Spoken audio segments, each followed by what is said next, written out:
इसी विषय के अगली कड़ी में मैं निमंत्रित करने जा रहा हूँ माननीय मूल निवासी डॉक्टर लक्ष्मण यादव सर, जो प्रोफेसर है दिल्ली विश्वविद्यालय में।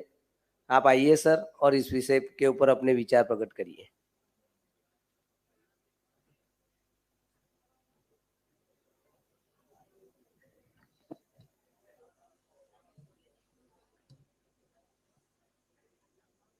शुक्रिया। इस सत्र का संचालन कर रहे सुनील जी, सम्मानित मंच और इस सभागार में उपस्थित आप सभी सम्मानित लोगों को मेरी ओर से इनकलाबी सलाम है। जय भीम, जय मंडल, जय संविधान है। आज मैं पहली बार दक्षिण भारत की तरफ आया हूं और मजबूरी इसकी ये है कि मुझे हिंदी ही बोलना पड़ेगा, क्योंकि मुझे अंग्रेजी उतने अच्छे से नहीं आती। लेकिन जैसा कि इस पूरे आयोजन में मैं देख पा रहा हूं, यहां इस परिसर में एक मिनी इंडिया बस रहा है, इसलिए यहां भाषा का कोई बैरियर नहीं। जिस वक्त हम दक्षिण भारत के इस कोने में अपने दो वैचारिक पुरखों की छत्र छाया में सामाजिक न्याय, समता, बंधुत्व के विचार पर आधारित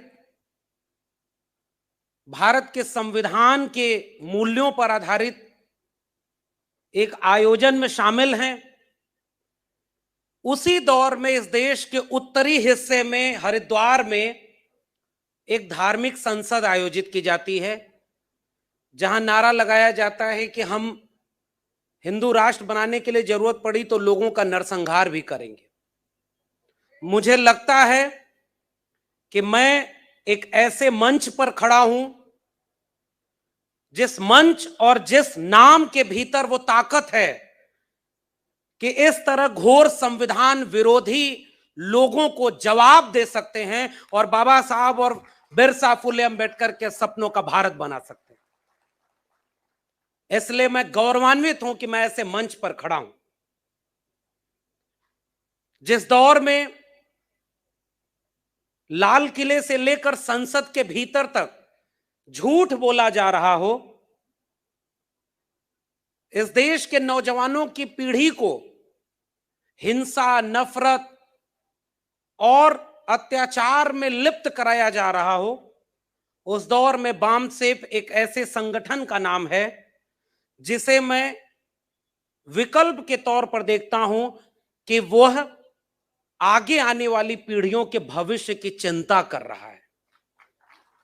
और यह बात मैं आपके इस अधिवेशन के इस पत्र के आधार पर कह रहा हूं, क्योंकि इसकी चिंता आज के दौर में, इसकी भूमिका में ये लिखा है कि 48 वर्षों से यह संगठन लगातार काम कर रहा है और इसका 38वां वार्षिक अधिवेशन आज यहां पर मनाया जा रहा है। शुरुआत आज इसकी हुई है और इस पूरे आयोजन में जो चिंताएं हैं वो जाति जनगणना की चिंता है,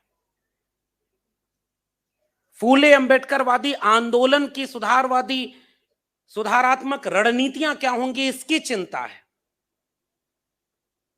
द्रविड़ सभ्यता जो ब्राह्मणवादी ताकतों के सामने एक वैचारिक चुनौती है उसका सवाल है, और आखिर में आकर के सांप्रदायिकता को एक चुनौती के रूप में स्वीकार करने का सवाल है। मैं कोट कर रहा हूं मूल निवासी D.K. खापर्डे साहब के एक वाक्य को, जो आपके ही फोल्डर में लिखा हुआ है कि सामाजिक ध्रुवीकरण सांप्रदायिक ध्रुवीकरण की असली काट है। आज इस अधिवेशन में जो राजमंदिर में हो रहा है, मैं अभी माननीय राष्ट्रीय अध्यक्ष जी का एक उद्घाटन वक्तव्य सुन रहा था, तो वो उसमें एक्सप्लेन कर रहे थे कि यह जो जगह है वो राजा महेंद्र वरम से जुड़ी हुई है, बुद्धिस्ट परंपरा से जुड़ी हुई है, और वह परंपरा जिसने दुनिया को सत्य, अहिंसा, शांति व बंधुत्व का पाठ पढ़ाया। हम उस विचारधारा से जुड़े हैं जो पूरी दुनिया में मोहब्बत का पाठ पढ़ाती है। इसलिए हमारे सामने चुनौती है कि नफरत जीतती है कि मोहब्बत जीतती है। इस अधिवेशन से जब घर लौटिएगा तो ये संकल्प लेके जाइएगा कि हमें नफरतों को हराना है और तथागत बुद्ध की मोहब्बत को जिंदा करना है। मैं एक दो सुझाव देकर अपने विषय पर अपनी बात रखूंगा। मुझे जहां तक याद आ रहा है, देखिए, हम लोग वो लोग हैं जो उत्तर प्रदेश के आजमगढ़ जैसे एक छोटे से जिले में जब गाय भैंस चराया करते थे, चरवाहा तबके में जन्म हुआ, तो हमें पता ही नहीं था कि कभी हम पढ़ लिख करके इस काबिल होंगे कि बामसेब जैसे मंच पर हमें बुलाया जाएगा। आज अगर हम इस काबिल हैं तो मैं उसका श्रेय भारत के संविधान और मंडल कमीशन को देना चाहता हूं। अगर वो नहीं होता तो जाने कितने लोग, उनके ख्वाब कुचल दिए गए, वो यहां तक नहीं पहुंच पाए। मगर उस सब के बाद हम यहां इसलिए हैं क्योंकि हमारे पास, हमने पढ़ लिख करके ये समझा कि यह देश है क्या, इस देश को बनाने वाले लोग कौन थे। वो विरासत हमारे पास एक थी जो तथागत बुद्ध से, कबीर, रैदास, नानक, पलटू, दादू, भीखा साहब से होती हुई महात्मा ज्योतिबा फूले, सावित्रीबाई फूले, फातिमा शेख, छत्रपति शाहू जी महाराज, ईवी रामास्वामी नायकर, पेरियार, डॉक्टर बाबा साहब अंबेडकर, डॉक्टर राम मनोहर लोहिया, और उन सब से होती हुई आज जब बामसेब के रूप में मैं अपने इतिहास को पढ़ता हूं तो वो एक ऐसा संगठन था जिसने बैकवर्ड यानी SC, ST, OBC and minority communities employees federation के रूप में एक ऐसी जगह जगाई थी। अभी कुछ साथियों से बात हो रही थी, बाबा साहब अपने जीवन के आखिरी वक्त में परेशान थे कि उन्हें पढ़े लिखे लोगों ने धोखा दिया, और आजादी के बाद तो बाबा साहब को दफन कर दिया गया। मैं दिल्ली विश्वविद्यालय में पढ़ाता हूं और एक बात इस मंच पे कहना चाहता हूं। वो बात यह है कि जब भारत का संविधान लागू हो गया, एक नया भारत बनाए जाने की शुरुआत हो गई, तो उस भारत की तो जिम्मेदारी ये थी कि जिनका हक आपने सदियों से छीना था उन्हें मिलाकर के एक राष्ट्र बनाते, और उनके नायक को आपने जमीन में दफन कर दिया। डॉक्टर अंबेडकर की किताबें किसी लाइब्रेरी में नहीं, उनका समग्र प्रकाशन नहीं छपा था, उनकी किताबें दफन कर दी गई, उनको किसी को पढ़ने नहीं दिया गया। उनको भारत रत्न कब मिला आप सब जानते हैं। इसलिए 1980, 70, 80 के दशक में एक ऐसा नायक पैदा होता है जो डॉक्टर अंबेडकर को किताबों से निकालकर जमीन पर खड़ा करता है, और वो बामसेब जैसे संगठन की एक बुनियाद रचता है जिसकी वजह से आज हम यहां हैं, मान्यवर कांशीराम। और उस विरासत से जुड़ करके बस एक छोटा सा सुझाव कि जब इसमें माइनॉरिटी है तो तमाम वैचारिक पुरोधाओं की, प्रतीकों की तस्वीरें हैं। मुझे लगता है कि पसमानदा आवाजों को भी हमें इसमें शामिल करना चाहिए, क्योंकि इस देश में दलित और पिछड़ी जातियां, जो हमारे लोग थे जो कन्वर्ट होकर के मुसलमान बन गए, वो भी आज हमारे साथ लड़ाई में शामिल है। और एक बात आज कहने की जरूरत है कि इस हिंदू मुस्लिम सांप्रदायिकता में जो लोग सबसे ज्यादा मारे जा रहे हैं दोनों तरफ से, वो दलित, पिछड़े, आदिवासी हैं। एक ब्रेन समझिए ऐसा ब्राह्मणवादी ताकतों का है कि वो अपने पीछे खड़ा है, इस देश में सत्ता संसाधनों पर कब्जा किए हुए है, और दूसरे लोगों को, दलित, पिछड़े, आदिवासियों को दंगा में आगे भेजे हुए है कि मंदिर बनाने की लड़ाई होगी तो तुम आगे आगे जाओ, मुसलमानों को मारना हो तो तुम आगे आगे जाओ। तो वो लोग जो आपके वैचारिक साथी हैं उनको भी शामिल करिए। अब्दुल कयूम अंसारी, आसिम बिहारी, जिन्होंने भारत में जब बंटवारे की लड़ाई चल रही थी, मुस्लिम लीग घर घर जाकर कह रहा था, 1931 की जनगणना हो रही थी और वो कह रहा था कि अपने कॉलम में धर्म लिखवाना। अब्दुल कयूम अंसारी और मोमिन कॉन्फ्रेंस के लोग उत्तर भारत के इलाकों में घूम घूम करके कह रहे थे, आप अपनी धर्म नहीं जाति लिखवाइएगा, क्योंकि आपकी असली पहचान जाति से है। 1931 की लड़ाई 2021 में भी अभी अधूरी, इसलिए हमें उन पसमानदा आवाजों को भी इसमें शामिल रखना चाहिए। अब मैं अपने मूल विषय पर आता हूं, और जो जाति जनगणना से जुड़ा हुआ विषय है, इसमें एक वाक्य लिखा गया है कि ओबीसी की जनगणना। मैं एक बात यहां कह करके फिर निजीकरण पे आ रहा हूं, क्योंकि मेरा विषय है निजीकरण और राष्ट्रीयकरण। जाति जनगणना का सवाल केवल ओबीसी का नहीं है, यह बात सच है कि इस देश में दलितों और आदिवासियों की गिनती होती है, और 1931 के बाद से तो जाति जनगणना हुई नहीं। तो सबसे ज्यादा नुकसान अगर इस देश में किसी तबके का हुआ है तो वो ओबीसी का हुआ है। और दिलचस्प यह है कि मैं खुद चूंकि उसी तबके से आता हूं, तो थोड़ा बेबाकी से कह सकता हूं कि जिसका नुकसान हुआ है उसे ही पता नहीं कि उसका क्या क्या नुकसान हुआ है, वो हिंदू बना फिर रहा है। तो मंडल कमीशन यानी अनुच्छेद 15, अनुच्छेद 16 और अनुच्छेद 340 अगर भारत के संविधान में न होता, कल जिस महान शख्सियत की स्मृति दिवस था, इसी दक्षिण भारत की एक महान शख्सियत ईवी रामासामी नायकर पेरियार, उनके आंदोलन और उनके दबाव के चलते अनुच्छेद 15(4) जोड़ा गया, 16(4) जोड़ा गया।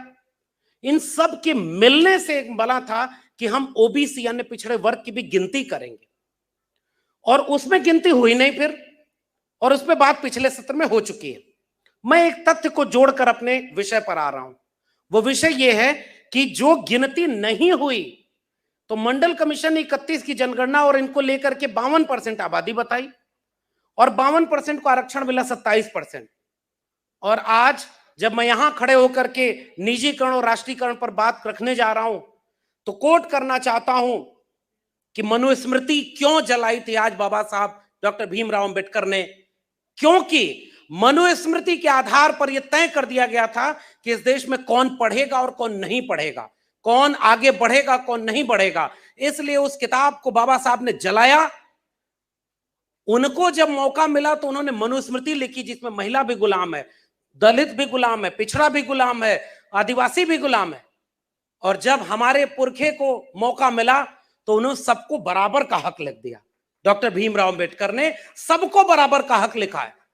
और उन्हीं ने एक चिंता जाहिर की थी कि इस राष्ट्र में अगर स्टेट मजबूत नहीं होगा, तो जिसकी जेब में पैसा नहीं है, जिसको सदियों से वंचित रखा गया, जिसको शिक्षा नहीं मिली, जिसके पुश्तैनी पेशे धीरे धीरे कमजोर होते जा रहे हैं, वह अगर निजीकरण की ओर चला जाएगा, राज्य अपनी जिम्मेदारी कम कर लेगा, तो फिर तो यह देश विषमता के दौर में चला जाएगा। इसीलिए उन्होंने 26 नवंबर 1949 को अपने आखिरी संविधान सभा की बैठक में ये चिंता जाहिर की थी कि हमने एक व्यक्ति एक वोट का अधिकार तो दे दिया, मगर जब तक सामाजिक और आर्थिक गैर बराबरी दूर नहीं होगी, राजनीतिक बराबरी कभी हासिल नहीं की जा सकती। और मैं फिर से उस चिंता में शामिल कर रहा हूं आपके ही फोल्डर में लिखा हुआ वो कोटेशन। बाबा साहब कैसा भारत चाहते थे? राज्य और अल्पसंख्यक जो किताब उनकी है, वॉल्यूम 1 के 10वें भाग में पेज नंबर 408 आपकी दस्तावेज में लिखा हुआ है, भारत के तीव्र औद्योगिकरण के लिए राज्य समाजवाद आवश्यक है। निजी उद्यम ऐसा नहीं कर सकते हैं, और अगर ऐसा होता है तो यह धन की उन असमानताओं को पैदा करेगा जो निजी पूंजीवाद ने यूरोप में पैदा किए हैं, और जो भारतीयों के लिए एक चेतावनी होगी। बाबा साहब ने जैसे एक साफ चेतावनी दी थी ना कि अगर हिंदू राष्ट्र भारत में बना तो वह सबसे बड़ा खतरा होगा, क्योंकि हिंदू राष्ट्र समानता विरोधी है, न्याय विरोधी है, संविधान विरोधी है। इसलिए हर कीमत पर हिंदू राष्ट्र को बनने से रोकना होगा। यह बाबा साहब ने साफ तौर पर लिखा है। आज वो लोग बहस चला रहे हैं गांधी बनाम गोडसे। मैं नाम किसी का नहीं लूंगा, एक वैचारिक मंच है ये। लेकिन आप सोचिए कि अगर भारत केवल गांधी बनाम गोडसे की बहस में होगा, तो बिरसा, फूले, अंबेडकर, पेरियार कहां जाएंगे, जिसका तुम लोग नाम ही नहीं लेते। यह वैचारिक साजिश हमारे साथ की जा रही है। एक तरफ खड़ा किया जा रहा है गोडसे को, एक तरफ गांधी को। गांधी और गोडसे की लड़ाई होगी तो हम गोडसे के साथ नहीं खड़े होंगे, लेकिन गांधी और अंबेडकर की बात होगी तो हम बाबा साहब अंबेडकर के साथ खड़े, हम पेरियार के साथ खड़े, हम डॉक्टर लोहिया के साथ खड़े। और तब इस बात को कोट करके अपनी बात 2-3 पॉइंट में ही केवल रखूंगा कि वो जो चिंता बाबा साहब के जहन में थी, वो चिंता उनके अपने गुरु महात्मा ज्योतिबा फूले की भी चिंता थी। बाबा साहब ने अपने 3 गुरु बनाए, और इस देश में आज जाति के नाम पर नफरत फैलाने वाले लोग बाबा साहब को केवल दलितों का नेता कहते हैं। मैं तो कह रहा हूं बाबा साहब के पहले गुरु तथागत बुद्ध थे, वो दलित नहीं थे। दूसरे गुरु कबीर साहब थे, वो भी दलित नहीं थे। और तीसरे गुरु महात्मा ज्योतिबा फूले, वो भी दलित नहीं थे। और इस देश में हम डॉक्टर अंबेडकर को दलितों का नेता, और जो लोग जिस माली समाज से ज्योतिबा फूले आते थे, उस माली समाज के घर में आज ज्योतिबा फूले की तस्वीर नहीं है। पेरियार ईवी रामास्वामी नायकर चरवाहा जाति से आते थे, हम सब चरवाहे जाति से हैं, हमारी पीढ़ी के लोग, और वो हिंदू बने घूम रहे क्योंकि वैचारिक ट्रेनिंग नहीं हुई। और जिस दिन डॉक्टर अंबेडकर को, फूले को, पेरियार को पढ़ते तो एक कोटेशन मिलता, मैं वहां से ये बात कह रहा हूं। 1882 का वक्त था, हंटर कमीशन के सामने ज्योतिबा फूले पेश होते हैं, और वो जब जाते हैं तो वो किसान का एक फटा पुराना सा कपड़ा पहनकर जाते हैं, तो उन्हें गेट पर ही रोक दिया जाता है कि तुम कहां से आ रहे हो। वो कहते हैं कि मैं आमंत्रित हूं। तो उसके बाद जो आयोजक होते हैं वो दौड़ के आते हैं, कहते हैं अरे आप फूले साहब, आप ऐसे क्यों चले आए। तो वो कहे चलो अंदर बताऊंगा। और जो ड्यूक, कनाट के ड्यूक आए हुए थे, उनके सामने जब कहा जाता है कि महात्मा फूले, ज्योतिबा फूले अपनी बात रखेंगे, तो वो एक बात कहते हैं कि मैं ऐसा कपड़ा इसलिए पहन के आया हूं, ये फटा पुराना कपड़ा, ये फटा हुआ कंबल, क्योंकि इस देश में किसान, मजदूर, वंचित, शोषित लोग किस तरह जीवन जीते हैं, ये पूरा कपड़ा पहने हुए भरे पेट वाले आपको कभी नहीं बताएंगे। इस देश में किसान कैसा जीवन जी रहा है वो मैं बताऊंगा आपको, आप समझे, इसलिए मैं ऐसा कपड़ा पहन के आया हूं। और वहां महात्मा फूले ने दो बात कही थी, और उस पूरे चार्टर में जो रिप्रेजेंटेशन दिया था उसमें भी वही बात कही थी कि बैंकों को राष्ट्रीयकृत करिए, राष्ट्र अपनी जिम्मेदारी निभाए, राष्ट्र केंद्र में हो। शिक्षा को वो महत्वपूर्ण मान रहे थे, कह रहे थे कि सबकी गुलामी की मुक्ति तभी होगी जब शिक्षा राज्य देगी। इसीलिए तो कह रहे हैं कि जब तक गुरुकुल था तुम्हारा, तब तक तो तुमने पढ़ने नहीं दिया, और जब पढ़ने का मौका मिला तब हम अपनी संस्कृति को समझ पाए। तो जो चिंता महात्मा फूले की थी उसे और व्यवस्थित तौर पर डॉक्टर अंबेडकर ने दर्ज किया है। और इसीलिए डॉक्टर अंबेडकर जो चिंता उठा रहे थे कि बैंकों का राष्ट्रीयकरण होना चाहिए, पूरे राष्ट्र की पूंजी जिस बैंकों में हो उसको स्टेट चलाएगा, शिक्षा का राष्ट्रीयकरण होना चाहिए, रोजगारों का, बड़े रोजगारों का राष्ट्रीयकरण होना चाहिए, और राष्ट्र की जिम्मेदारी हो कि वो ये तय करे कि केवल बड़े रोजगार या बड़े पूंजीपति के हाथ में पैसा संकेंद्रित न रहे, वो नीचे तक जाए, छोटे छोटे उद्योगपतियों तक जाए। रेलवे का राष्ट्रीयकरण होना चाहिए, तकनीकी का राष्ट्रीयकरण होना चाहिए, सूचना और प्रौद्योगिकी का राष्ट्रीयकरण होना चाहिए। वो पूरा दस्तावेज मैं आपको इशारे में बता रहा हूं, घर जाकर पढ़िएगा। ये जो विचार था डॉक्टर अंबेडकर और महात्मा फूले का, ईवी रामास्वामी नायकर पेरियार का, ये सारे लोग राष्ट्रीयकरण के हिमायती थे। अब इसमें दो सूचनाएं और जोड़ रहा हूं। उत्तर प्रदेश में 1970-80 का दशक था, महामना रामस्वरूप वर्मा वित्त मंत्री बनाए गए थे, और उन्होंने जो बजट पेश किया था, आजकल बजट घाटे में है, उन्होंने फायदे का, मुनाफे का बजट पेश किया। उसमें कृषि पर जो बजट था वो ज्यादा बढ़ाया, शिक्षा पर बजट बढ़ाया, सिंचाई पर बढ़ाया, रोजगार पर बढ़ाया, फिर भी मुनाफे में रहा। जब जब इस देश के सामाजिक न्याय के मूल निवासियों को मौका मिला, उन्होंने सब कुछ मुनाफे का दिया, और जिन्होंने इस देश को सदियों से लूटा है, उनको जब मौका मिला तो जो बचा खोचा था उसे भी बर्बाद कर दिया। ये मुश्किल है हमारे सामने। और आखिरी तथ्य उसमें जोड़ता हूं, बाबू जगदेव प्रसाद कुशवाहा जी ने बिहार का लेनिन कहते थे, डॉक्टर अंबेडकर भी एक बात कहते थे कि वामपंथ विचार बड़ा अच्छा है, लेकिन भारत के वामपंथी बड़े खतरनाक है, जिसके लिए मान्यवर कांशीराम ने कहा हरे घास के हरे सांप है। वो इसलिए क्योंकि वो जाति से ऊपर उठ ही नहीं पाए। वो आज भी विश्वविद्यालयों में बैठकर एनएफएस कर रहे हैं। आपने सुना होगा, इलाहाबाद का एक विश्वविद्यालय है, वो ओबीसी की सीटों को कह रहा not found suitable. Jawaharlal Nehru विश्वविद्यालय जिसमें तमाम प्रगतिशील लोग बैठे हुए, 30 नंबर के वाइवा में दलित, पिछड़े और आदिवासी को 1 नंबर दे रहे हैं। ये लोग जाति से उठ ही नहीं पाए। तो इस तरह से जो चिंता थी, उस चिंता को समेटने के विचार का नाम है सामाजिक न्याय। तो बाबू जगदेव प्रसाद कुशवाहा और रामस्वरूप वर्मा ने मिलकर एक संगठन बनाया था 1968 में। उस संगठन का नाम था शोषित समाज दल। उसी शोषित समाज दल का नारा जो अर्जक संघ, त्रिवेणी संघ से मिलकर निकला था कि मनुवाद की क्या पहचान, ब्राह्मणवाद की क्या पहचान, गिटपिट बोले करे न काम, और मानववाद की क्या पहचान, ब्राह्मण भंगी एक समान। जिसमें समता की चाह नहीं वह बढ़िया इंसान नहीं, समता बिना समाज नहीं, बिन समाज जनराज नहीं, जो जमीन को जोते बोए वो जमीन का मालिक होए। आज इस देश में 1% जमीनें भी दलितों के पास नहीं है। किसान आंदोलन हो गया, आपने जिक्र किया है, जब जब ऐसी चीजें होंगी हम इस तरह के आंदोलनों के साथ खड़े होंगे। लेकिन एक सवाल भी तो पूछेंगे कि इस जमीन पर मालिकाना हक किसका है, और उस जमीन को भी अब निजीकरण के हाथों बेच रहे थे। तो उस शोषित समाज दल के नारों में एक नारा बुलंदी से शामिल था, वो पेरियार ललई सिंह यादव का था। बलिदान न सिंह का होते सुना, बकरे बलिवेदी पर लाए गए, न काटे टेढ़े पादप गए, सीधों पर आरे चलाए गए, विषधारी को दूध पिलाया गया, विषहीन सदा तड़पाए गए। यह विचार था हमारा। और उन लोगों ने जो मैनिफेस्टो जारी किया था 1973 में, उसमें यही बात कही, बैंक, शिक्षा, लघु उद्योग, वृहद उद्योग, रेलवे, वित्तीय निगम और कृषि, इन सब को राष्ट्र केंद्र में रख करके अपनी योजनाएं बनाएगा। लेकिन 90 के बाद नौ उदारवादी नीतियां आई, उन्होंने ये तय कर दिया कि राष्ट्र अब नीति नहीं बनाएगा, अब इन सारी चीजों को प्राइवेट हाथों में धीरे धीरे भेजा जाएगा।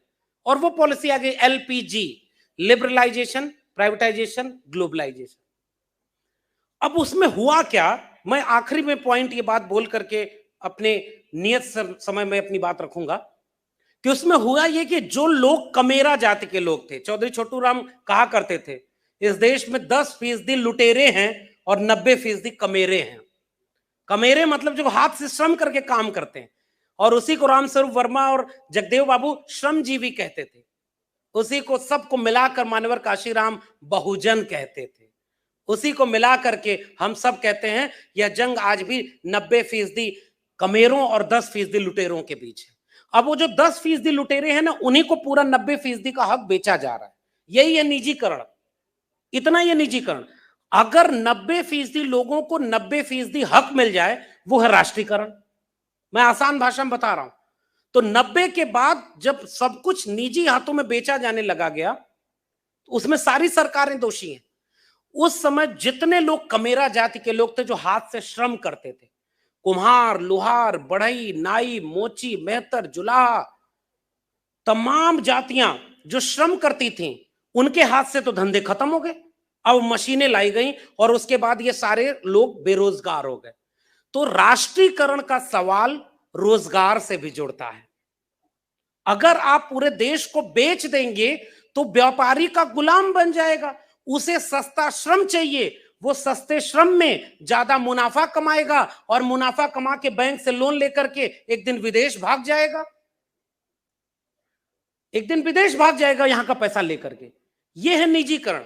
अब उसके बाद क्या हुआ कि जो बैंक था, LIC थी, रेलवे था, कृषि, और वो तो बचा लिया किसानों ने थोड़ा बहुत।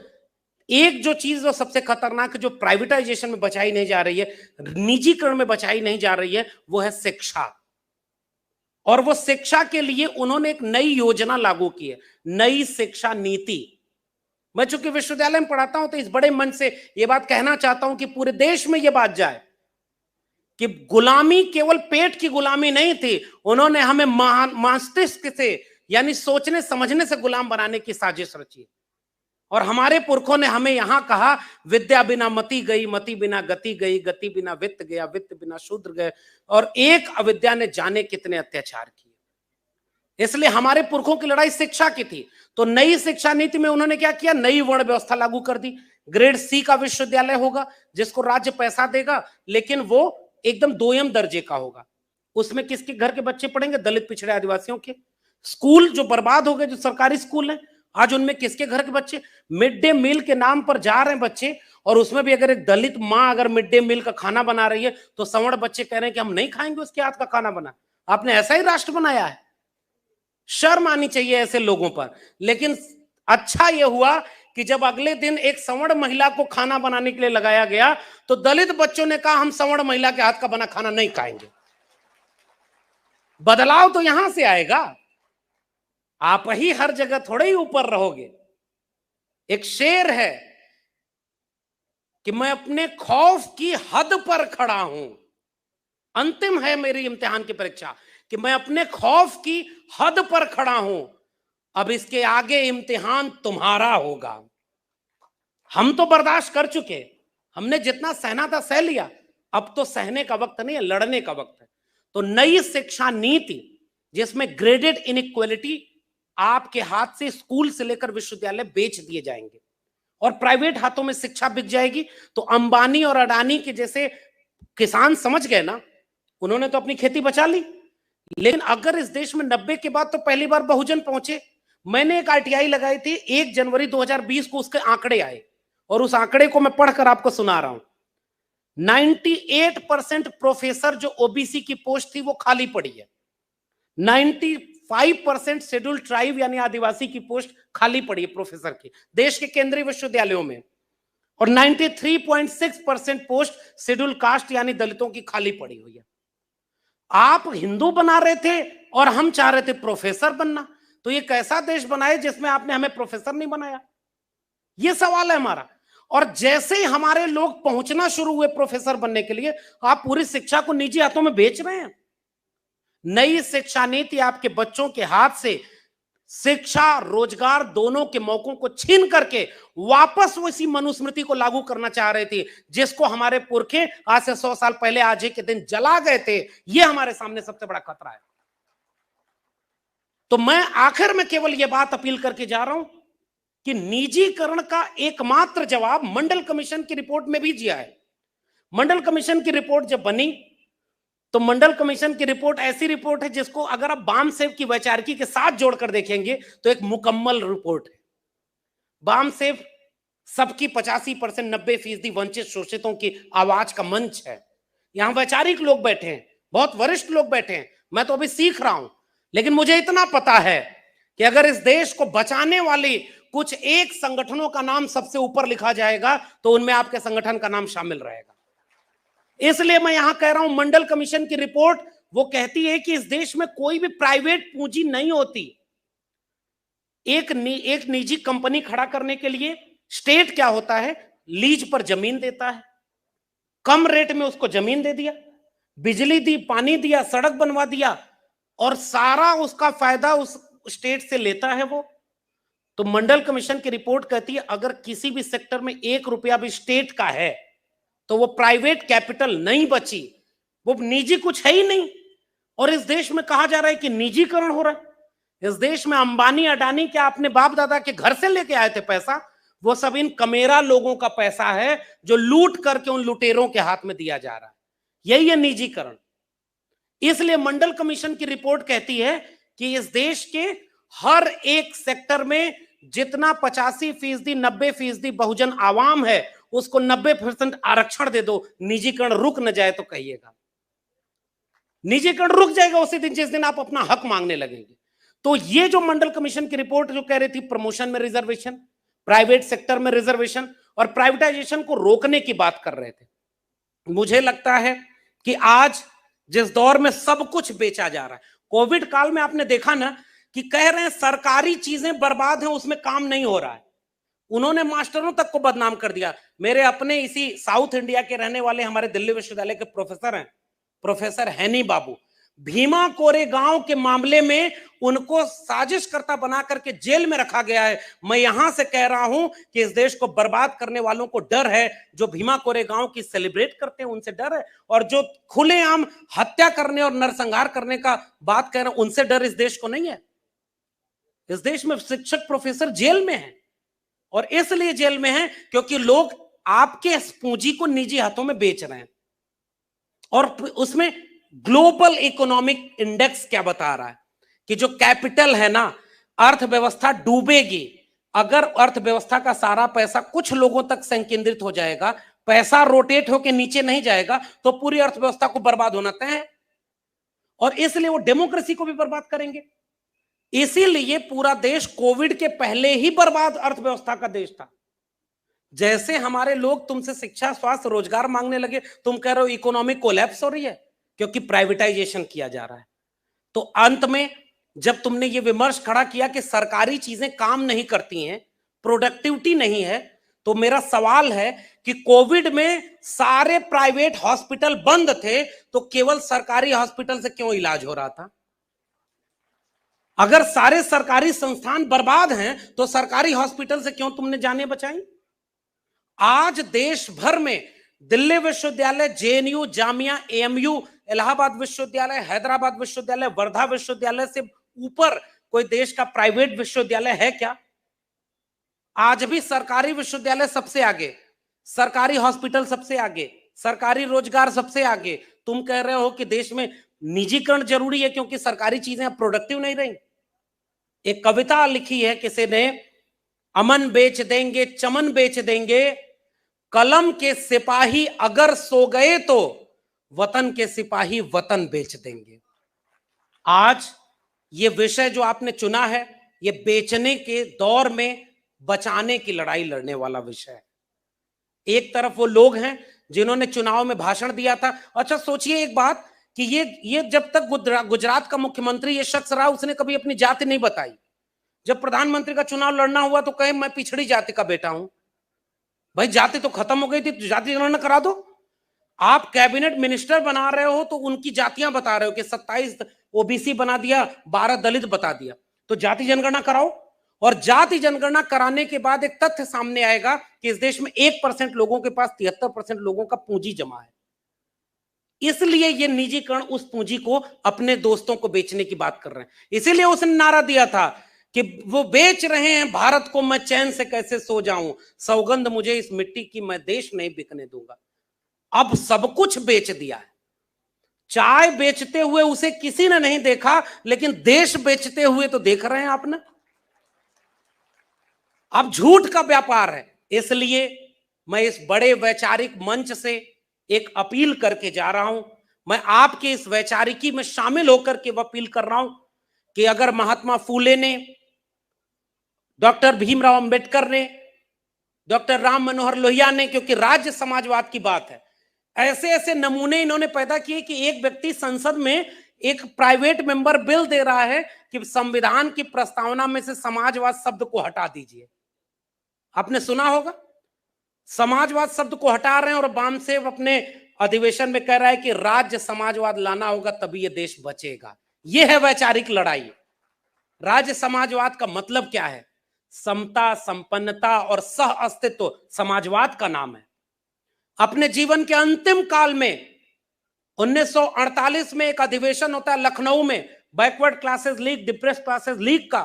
उसकी अध्यक्षता करने के लिए बुलाया जाता है बाबा साहब डॉक्टर भीमराव अंबेडकर को।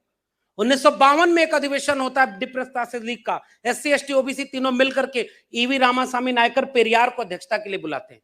और 1956 के आसपास डॉक्टर लोहिया और डॉक्टर अंबेडकर मिलकर एक राष्ट्र बनाना चाह रहे थे। मुझे लगता है कि वो जो अधूरा ख्वाब है जल जंगल जमीन की हिस्सेदारी का, वह ख्वाब यहां पर जरूर मौजूद होना चाहिए। जो समाजवादी विचार ने नारा लगाया था कि संसोपा ने बांधी गांठ, पिछड़े पावे 100 में 60, उसे बहुजन नायकों ने आगे बढ़ाकर कहा कि 100 में 90 शोषित हैं, शोषितों ने ललकारा है, धन धरती और राजपाट में 90 भाग हमारा है। यही लड़ाई राष्ट्रीयकरण और निजीकरण की लड़ाई है। इस देश के 90% वकील, 90% प्रोफेसर, 90% जज, 90% ब्यूरोक्रेट और 90% उद्योगपति जब तक दलित, पिछड़े, आदिवासी, अल्पसंख्यक, पसमानदा जाति के नहीं होंगे तब तक यह देश कभी मुकम्मल देश नहीं होगा। इसलिए निजीकरण करना राष्ट्र विरोधी है। जो देश को बेच रहे हैं, जो सब कुछ को बेचना चाह रहे हैं, वो दरअसल एंटी नेशनल लोग हैं। उन्होंने खुद कभी एक ऐसा बेटा, कभी आपने बेटा बेटी देखा है जिसने खुद अपने जीवन में कुछ कमाया ना हो और बाप की पूंजी उड़ाते रहे? इस देश में पूंजी बनाने वाले लोग तथागत बुद्ध से लेकर के मान्यवर कांशीराम तक थे। उन्होंने पूंजी बनाई है, उनके श्रम से ये देश बना है। और आप उसे, जब उनके बच्चे शिक्षा, स्वास्थ्य, रोजगार मांग रहे हैं तो उसे आप निजी हितों में बेच रहे हैं। इस मंच से ये अपील करके मैं आपसे विदा लेना चाहूंगा कि अगर आने वाली पीढ़ियां ये सवाल करेंगी कि हमारी शिक्षा तुम्हारे सामने नई शिक्षा नीति के नाम पर निजी हाथों में, अंबानी अडानी के हाथों में बेची जा रही थी।